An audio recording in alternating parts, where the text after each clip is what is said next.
From the center of the universe, Toronto, Ontario, Canada, this is the SDM Show with your host, Rob Cairns. The SDM Show focuses on business, life, productivity, digital marketing, WordPress, and more. Sit back, relax, grab your favorite drink, and enjoy the show. Here is Rob. Hey everybody, Rob Cairns here. I'm the founder, CEO, and chief creator of Amazing Ideas of Stunning Digital Marketing. In today's podcast, I sit down with my good friend Ryan Waterbury in our monthly segment, and we talk more email marketing. Sit back, relax, and enjoy the gold in this episode. This episode of the SDM Show is sponsored by Stunning Digital Marketing, the agency to handle all your WordPress website security needs. Go on over to stunningdigitalmarketing.com and find out how we can help you secure your website so you no longer have an issue with backups, being hacked, or your website being compromised. That's stunningdigitalmarketing.com.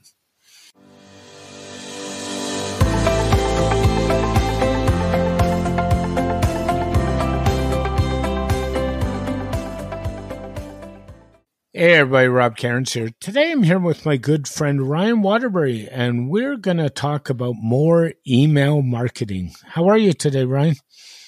I'm doing fantastic. How are you doing, Rob? No, not bad for a Tuesday after a long weekend at the time of this record, you know. Probably shouldn't say that in a podcast because we like the evergreen things, but, you know, that's the way it is. So we were talking beforehand, and we talked a little bit about sales funnels some time ago, and we thought we'd jump back into email marketing and kind of do a bit of a part two. So what are your thoughts on email marketing and marketing automation? You brought up the perfect segue where the funnel that we talk about gets people, you know, with their lead magnet, you know, that ticket item, that's the first email that they get from you that says, hey, you wanted this, here's your download link. Oh, and by the way, we're going to follow up with a couple of emails, maybe every day, maybe every other day, or my personal preference is to space it out. But the drip campaigns, when we talk about very simple funnels, are important. And, you know, slowly sending out emails to someone that has opted into your list, is the most simple form of email marketing automation. And and in my opinion, those are sometimes the most effective email marketing campaigns. Yeah, I've even seen some creative uses. For example, I had a client once who wanted his 15-week course set up, not in an LMS, but in a drip email campaign, if you could believe it or not. So, you know, I've seen creative uses all the time. And I think one of the things that sort of stops people is they don't segment or sort of specifically note what people are interested in email and what they're not. Absolutely. And when we start talking about automations, and this is one of the first things that causes me to unsubscribe, sending me too many emails and sending me emails with content that isn't relevant to me. Mm-hmm. Now, I, in my agency, do web development, web design, SEO work, and paid ad management for both social media platforms and Google search engine marketing. If I send you something about PPC advertising and you're an SEO client, are you going to stay subscribed on my list? Maybe. If the content is completely irrelevant to you, you're going to lose subscribers. Now, that's not necessarily a bad thing, but proper list segmentation with interest. And here's where the other part of the automation comes in is e-commerce stores can make really good use of that segmentation. And you can start remarketing through email campaigns. If someone bought a product in a particular category, You may follow up a month later when you add a new product and give them an offer of maybe 10% off of this new product, but you're not going to show it to your entire list. Just that segment that purchased in that category. And why do we do that? Well, it's relevant. So we know that that person was already interested in a particular item within a particular category. So it's likely that they may be interested in an additional item within that category. It's funny because I even go so far on my website at the bottom of every page. I have a jump here for free consult. Now, where I think a lot of people miss the boat is they send the consult to a page where they can just book time. And I'm actually in the process of getting away from that. What I'm doing is sending them to a email list and then emailing them back a link where they can book time. And frankly, the reason for that at the end of the day is then they're on your email list and you don't have to do anything.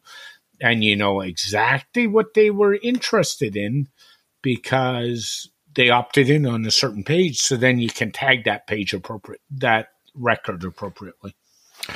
Oh, exactly. And, part of proper drip campaign management is when somebody takes an action that I always include that link to that page within my campaign, a couple of times after we've nurtured. And if they click the link to book a consultation, I'm not going to send them 2 more emails. They've already booked the link. So part of that automation says, hey, take them out of this list. They're done. They're done with this cycle. And I subscribe them to my newsletter list at that point. That's also part of the opt-in process and disclaimer that, hey, you're signing up to get communications from us in addition to getting your lead magnet. So that's another thing that I want to talk about at some point during our session here is how to properly opt people into your lists. Because a lot of clients don't necessarily understand how and why you should do it. Yeah, let's go there. I think that you need to opt people in your list. I still think double opt-in is a must, even though it's not a legal requirement. People assume that for consent, you need double opt-in in Canada. That's not true. In the US, it's certainly not true. And I think part of it is there's a couple ways to get people on a list. One, them to opt in and double opt in. 2, you are allowed in Canada and the US to put somebody on a list if they bought something from you, but then if they opt out, you have to let them opt in. And 3, and you and I both deal with political parties, certainly in Canada, a political party or somebody running for political office can throw you on that list actually with no consent, believe it or not. I don't think it's a good way to do it, but people do it. They do. And, that interesting that you brought that up with adding people to lists from political sources. Now, a lot of that data, we can get from our government, and if you've registered to vote and you've voted, that's publicly available information, and you can use that data to upload to a list. Now, that information changes, and you and I both know that the government's not very efficient, so the email addresses on those lists isn't always accurate. So if you're going to upload a list and you haven't asked someone to provide a proper email, you need to clean that list.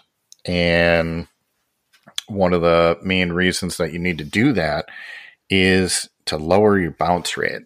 Now, sending to a lot of bad email addresses that actually don't exist anymore, or that immediately mark your email as spam, not only hurt your domain sending reputation, but everyone that sends from that server, any other accounts that are tied to that.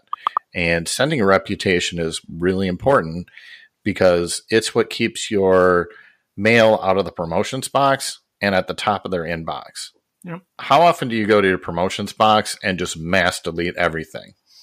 Way too many is the answer Exactly. to that question. I mean, I've actually got a tag. So the way I manage my inbox, and I think I don't know if I've shared it on this podcast, but certainly shared it with you. I have a convoluted set of Gmail rules. There's probably 120 rules that basically says, if this email comes in, tag it and put it here. So I clean my inbox up right away. I don't use the promotions inbox. I just use a convoluted set of rules. And I can tell you, I've got this big one called retail stores. And quite often I go into that and just do a mass delete and don't even read what's in there unless I'm looking for something. So, exactly. Yeah. And I think that's normal behavior. And what some of our customers don't realize, and this has happened a couple of times. And recently I had to go back and look at a list that these clients opted in. We save the IP address and the time that they opt into the list because as a legal requirement, people can complain. And then your provider may come back and say, you need to provide proof of opt-in, the IP address that they signed up from, name, email, and time to verify that they're a legit person that opted in. If you're uploading a list and you haven't run through a service to verify the email addresses, you can get yourself in some pretty hot water pretty quick.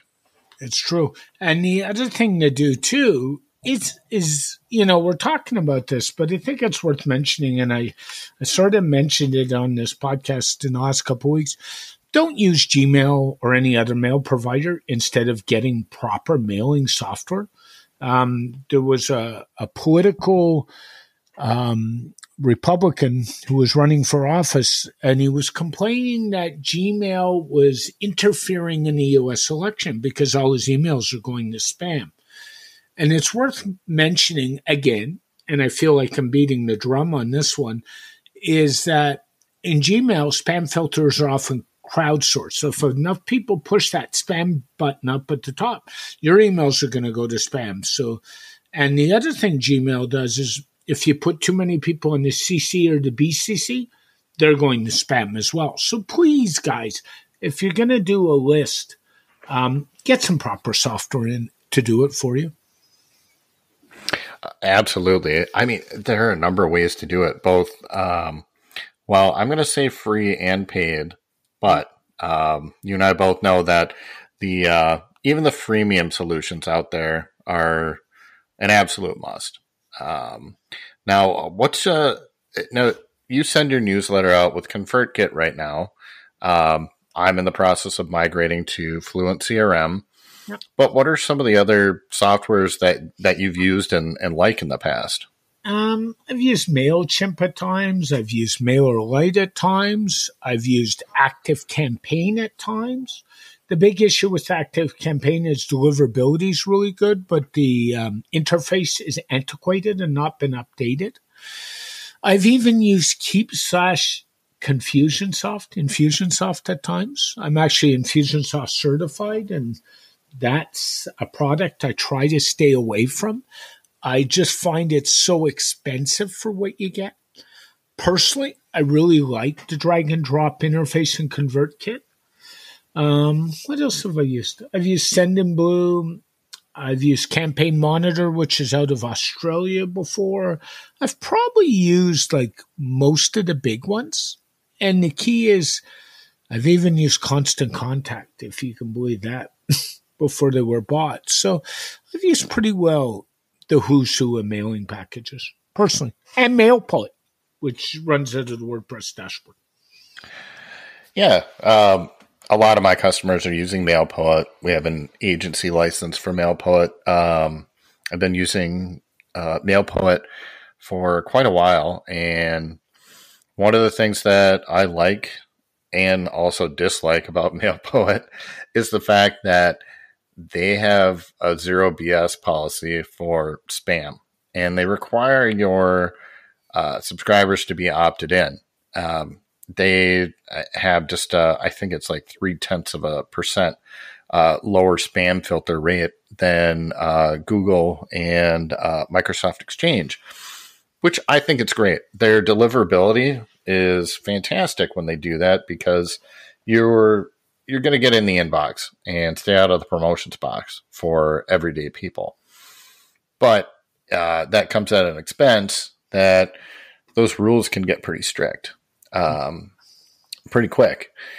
So it can, also hurt you a little bit.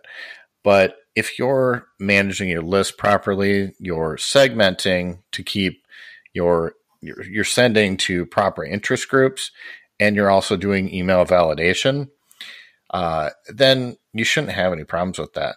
And people unsubscribing from your list is actually not a bad thing.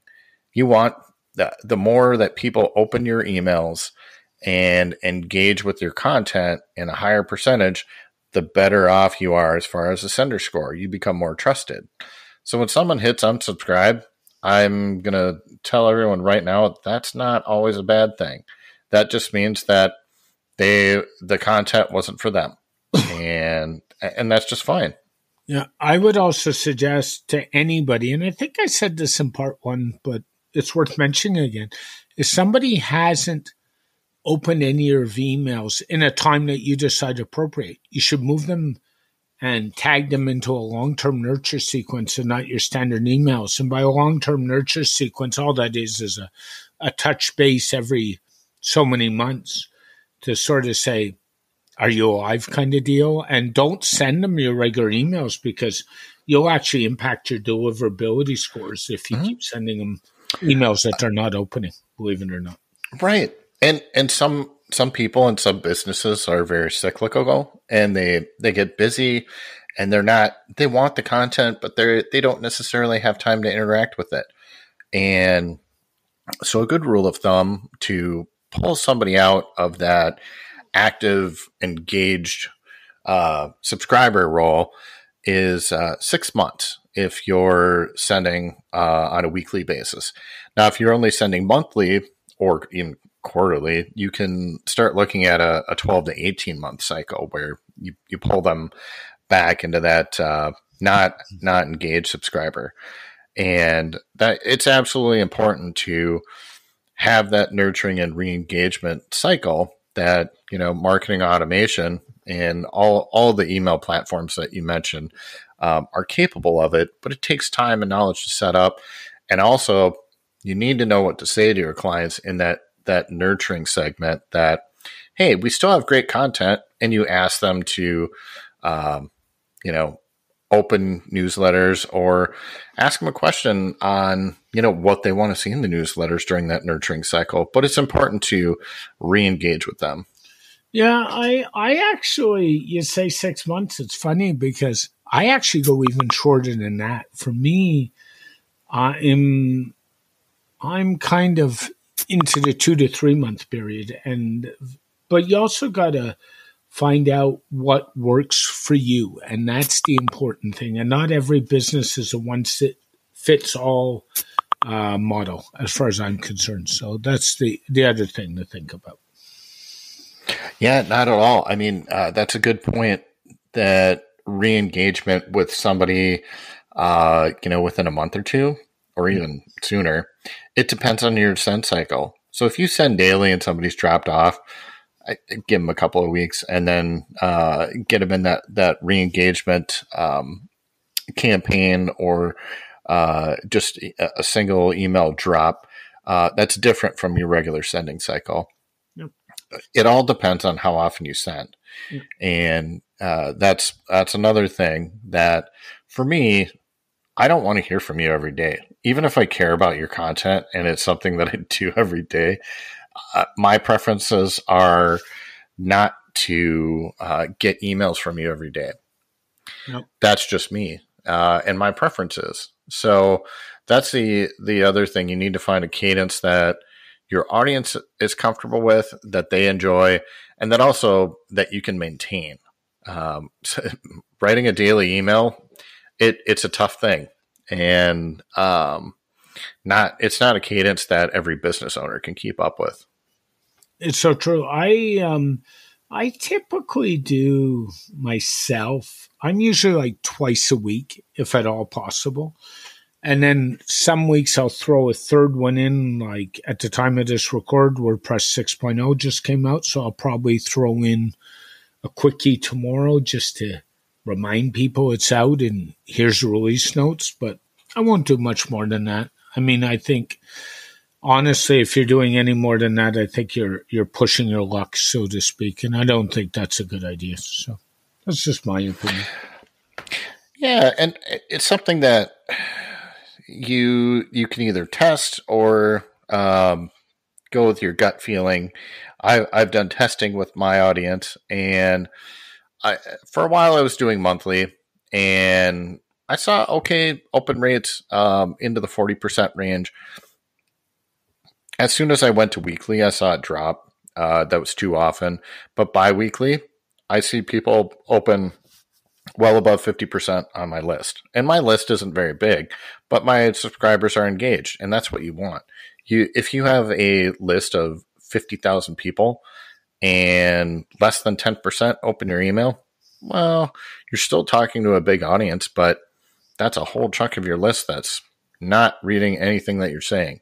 So and, it's time to, and that you're paying for too, probably if you're using a third-party provider. So, absolutely.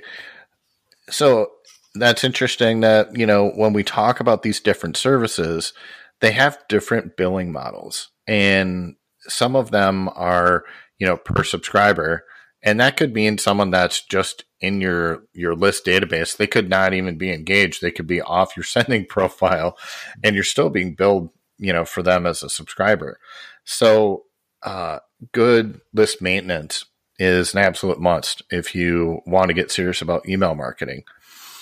Yep. The other reason I was kind of chomping at the bit with email marketing, after we talked about funnels, is email marketing has, that magical 4,000% ROI if you do it correctly. You don't see that with any other of the marketing channels. Yeah, that's true. We've been talking a little bit about mechanics. What kind of content do you think should go in your emails? So that all kind of depends.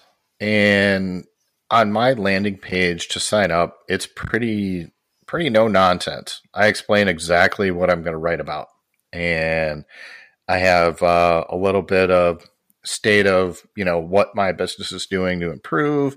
And then we pick some topics that land in our inbox and other realms around the web and do a roundup of, relevant content for the small business owner and things that are happening in the digital world that they might not be aware of that affect them. And I specifically tell people when they opt in, this is what you're going to get. So it's important when you have an opt-in page or someone comes in that you're still providing them content that they've asked to read and learn about. No, I would agree with that philosophy, Ryan, so heartedly. And do yourself a favor. I think the biggest mistake that mailing list people that use email lists make is they make them emails too salesy.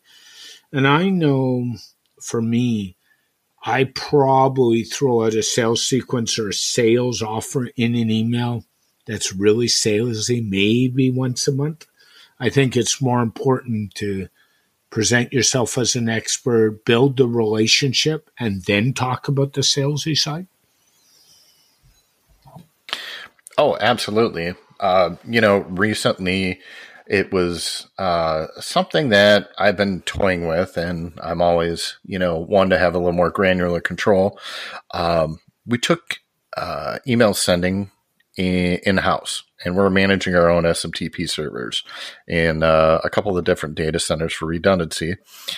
Part of the reason was, not just in the WordPress space, but email companies are being purchased and their rates are changing. So in one of our last emails for my agency, we talked about that process and why we did it. And we looked at it as not only a cost savings initiative for our clients, but also as a way to improve deliverability. And, when we ran through all the sending tests, we weren't seeing a 10 out of 10 with any of the other services, Mailgun, Amazon, you name it. There was just something funky that, we couldn't get a perfect score. As soon as we were managing our own servers and tweaking some things, when we go to Mail Tester, we have a 10 out of 10. And so that was an opportunity to, throw that light pitch out that, hey, we're doing some things for our own list and also for our clients. That hard sales pitch is just not one that I ever do. But providing content on why we do things and how it benefits our customers and the results that they can see, those are the pitches that I like to include in my newsletters.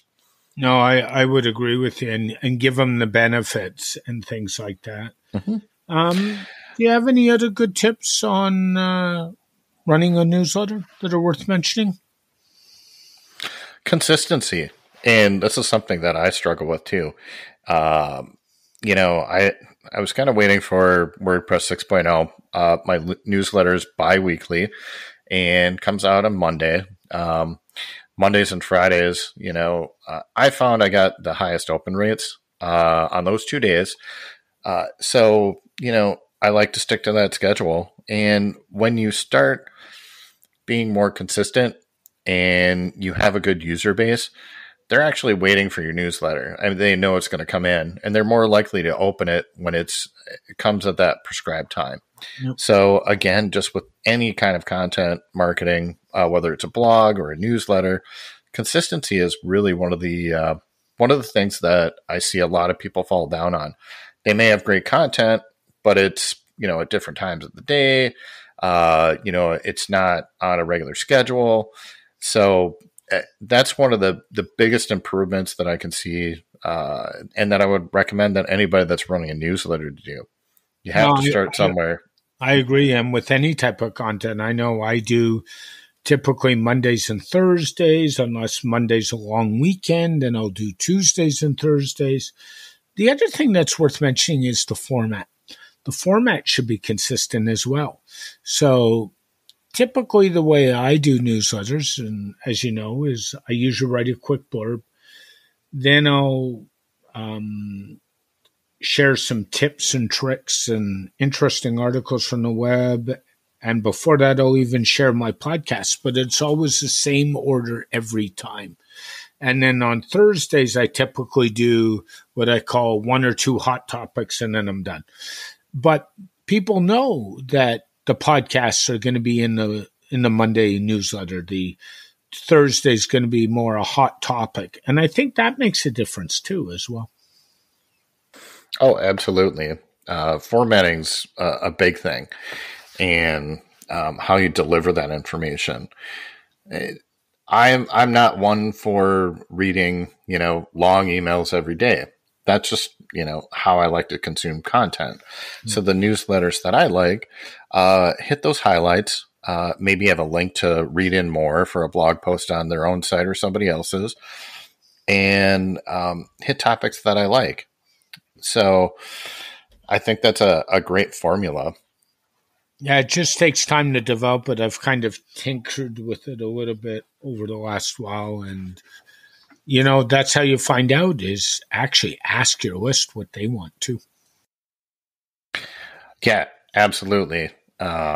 So favorite newsletter that's not mine or yours? WordPress Weekly by Devinder Singh.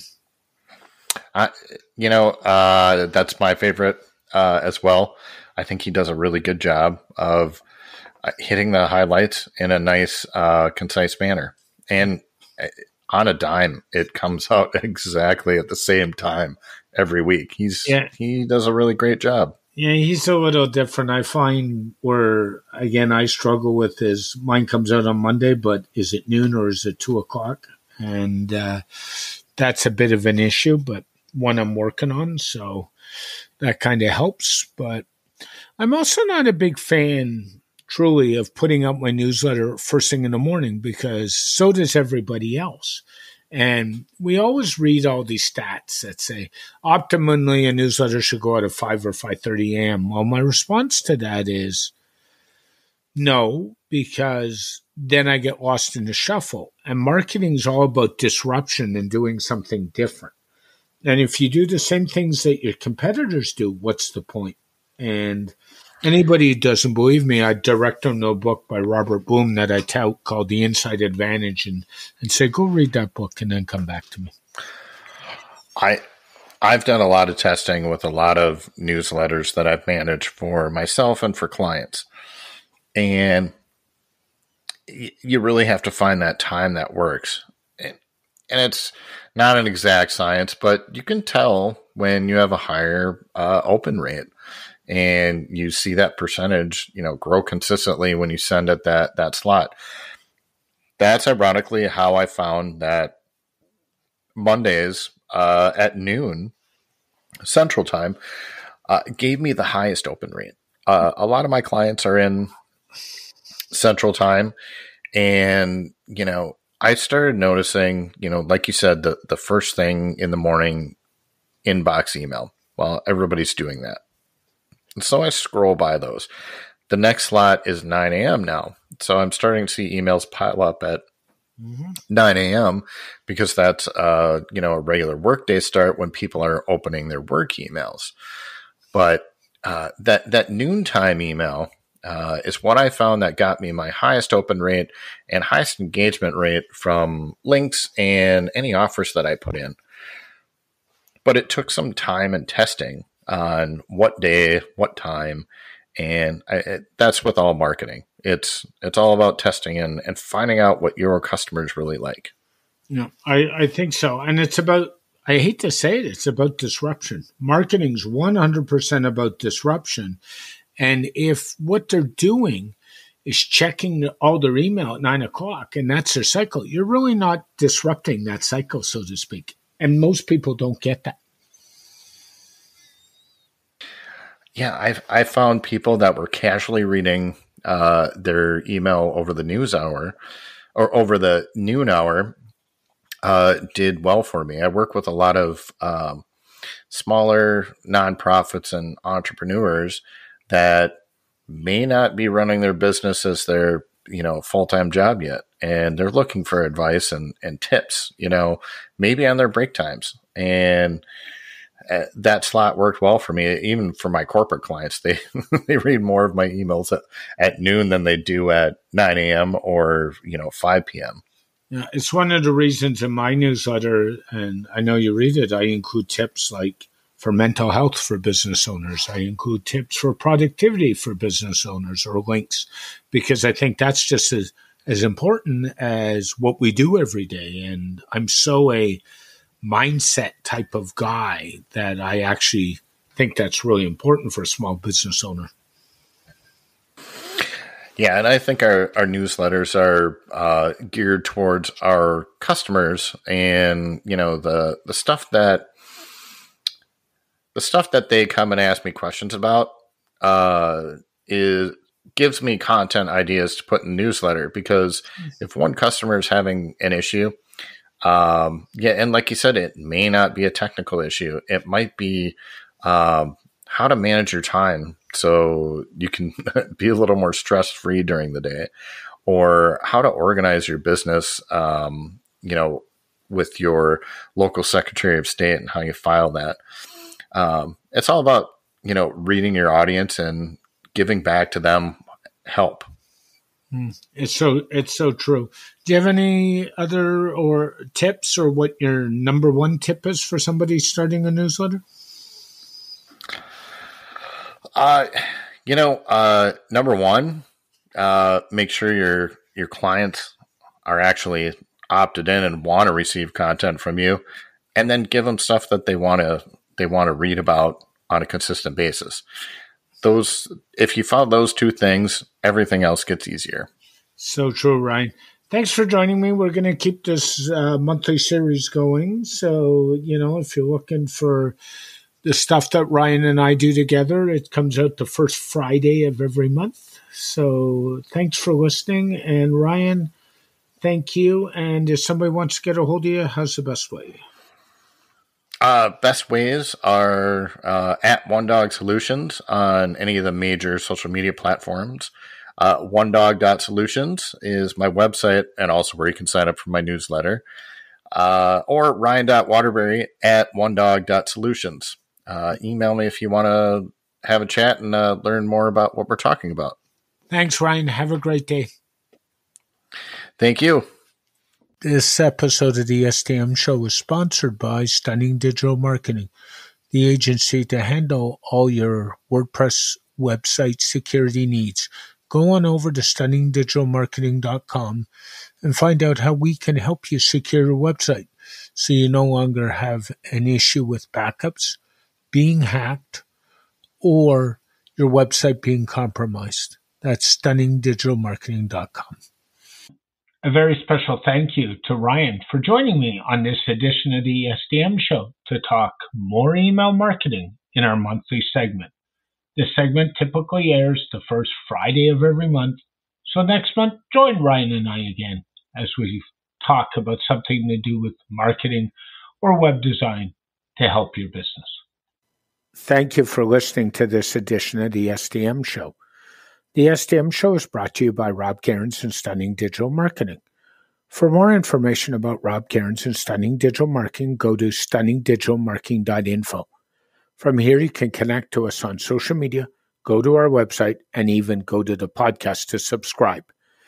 This podcast is dedicated to my late father, Bruce Cairns. Dad, I miss you very much. Keep your feet on the ground, keep reaching for the stars, make your business succeed.